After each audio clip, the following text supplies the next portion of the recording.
This conference, organised by the Tipperary Rural Travellers Project, explored anti-racist practices here and tried to identify ways which would end exclusion for many groups in the community. It heard that racism takes many forms, not just the obvious abuse of racism, but also arose when good people made decisions which had a bad outcome.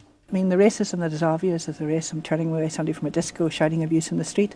But you know, good people can make what they consider to be neutral decisions, but if those decisions have wrong impact, wrong outcomes, if people do not have access to health, education, because they live differently, work differently, that's racism.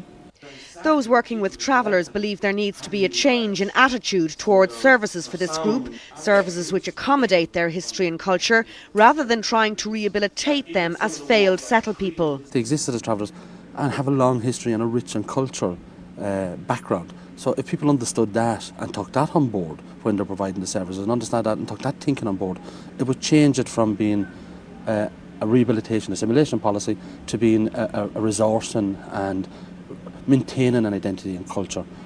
President McAleese, who visited the Tipperary Rural Travellers Project before addressing the conference, said our success could not just be measured in economic prosperity, but on how fairly and equally those opportunities are shared among all people.